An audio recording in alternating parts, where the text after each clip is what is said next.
인간의 슬픈 감정, 상실감. 오늘은 5번째 시간으로 은퇴로 인한 상실감에 대해서 말씀드리겠습니다. 한 사람의 인생에서 은퇴는 단순히 직업의 종료만을 의미하지 않습니다. 그것은 오랜 세월에 걸쳐 형성된 정체성의 해체이며 사회적 역할의 상실입니다.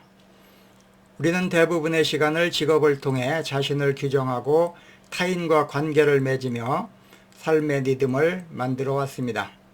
그러나 은퇴는 그 모든 것을 한순간에 멈추게 합니다. 남겨진 것은 갑작스러운 시간의 여유가 아니라 삶의 의미가 사라진 듯한 공백입니다.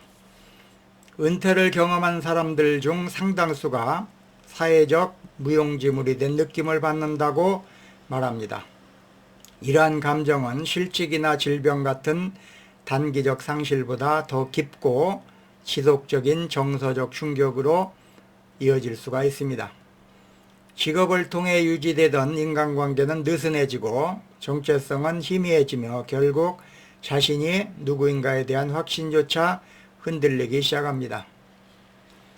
일본의 작가인 츠지 히토나리의 소설 안녕 언젠가에는 퇴직을 앞둔 주인공이 등장합니다.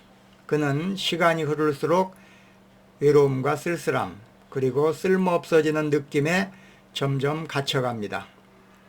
동료들과의 마지막 회식에서 그는 말없이 웃기만 합니다. 그리고 훗날 이름이 불리지 않는다는 것, 그것이 가장 큰 상실이었다라고 회상합니다. 여기서 불려지던 이름의 상실은 단순한 직함의 소멸을 넘어 사회 속 존재의 의미가 사라진 순간을 상징합니다. 은퇴로 인한 상실은 개인의 차원을 넘어 가족에게도 영향을 미칩니다. 하루 종일 집에 머무는 남편과 갈등을 겪는 아내들, 줄어드는 부부대화, 자녀와의 거리감은 모두 은퇴가 가족 시스템 전반에 미치는 파장을 보여줍니다. 가족 구성원들은 은퇴자의 변화에 적응해야 하며 이는 새로운 갈등을 유발하거나 관계 재정립을 요구합니다. 건강 역시 예외가 아닙니다. 퇴직 이후 심혈관 질환, 당뇨병, 수면장애의 발병률이 높아졌다는 연구 결과는 퇴직으로 인한 상실감이 단지 마음의 문제가 아니라 전반적인 삶의 균형을 위협하는 요인임을 시사합니다. 정신적 스트레스는 생리적 증상으로 이어지고 이로 인해 삶의 질 전반이 하락하고 있습니다. 이러한 상실의 경험은 나 역시 피할 수가 없었습니다. 나는 시간 강사를 포함하여 40년 넘게 교수로 재직하다 은퇴했습니다.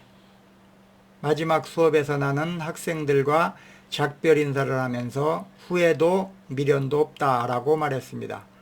그 말은 단순히 강단에서의 작별이 아니라 오랜 세월 성실하게 수행한 역할에 대한 자부심에서 나온 이별사였습니다.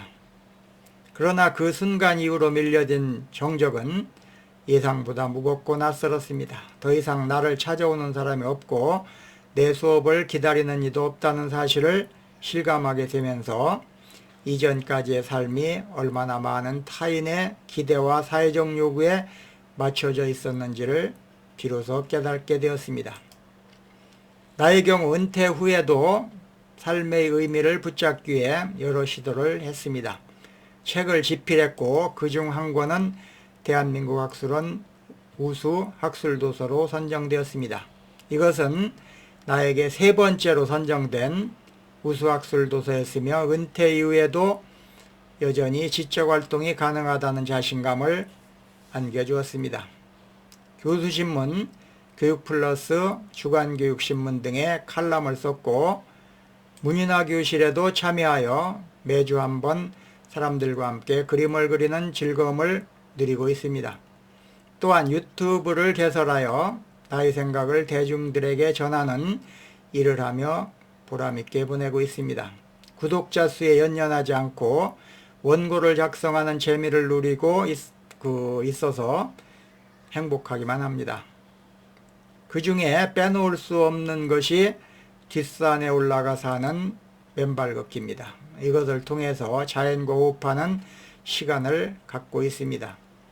산에 가면 바둑이나 장기를 두는 사람들, 윷놀이를 하는 이들, 그리고 대낮부터 술판을 벌이는 이들이 있습니다. 이 사람들을 보며 각자의 방식으로 시간을 보내고 있는 현실을 마주하게 됩니다. 그들을 보면서 나는 종종 시간을 어떻게 쓰는가가 결국 은퇴 후 삶의 질을 결정한다는 생각을 하게 되었습니다. 은퇴의 상실은 고통스럽지만 동시에 또 다른 방식의 존재감을 찾는 여정의 출발점이 될 수가 있습니다. 삶은 언제나 상실과 마주합니다. 그 중에서도 은퇴는 가장 구조적이고 사회적인 상실일 것입니다. 그러나 그것은 존재가 사라졌다는 선언이 아니라 존재가 새로운 의미를 기다린다는 신호일 수가 있습니다. 은퇴로 인한 상실은 피할 수가 없습니다. 하지만 그 상실을 비어있는 자리로만 남겨두지 말고 그 속을 다시 채워나가는 지혜가 필요합니다. 이름이 더 이상 불리지 않던 자리에서 스스로 자신의 이름을 다시 불러보는 것, 그 순간부터 의미의 회복은 시작될 수가 있습니다. 직업으로부터 물러남으로써 느끼는 상실감은 결코 작지가 않습니다. 그러나 그것은 또 다른 삶의 문을 여는 순간이기도 합니다. 그동안 바쁘다는 이유로 미뤄뒀던 일들, 마음속 깊이 품어왔던 꿈과 열정들을 다시 꺼낼 시간입니다. 무한한 자유 속에서 자신을 위한 삶, 그리고 타인을 위한 나눔의 삶을 시작해 봅시다. 그렇게 살아간다면 은퇴 후의 시간은 단순한 여유를 넘어 깊은 보람으로 채워질 것입니다. 은퇴는 잃어버림이 아닙니다. 새로운 가능성과 진정한 자유를 만나는 인생의 두 번째 출발점일 것입니다.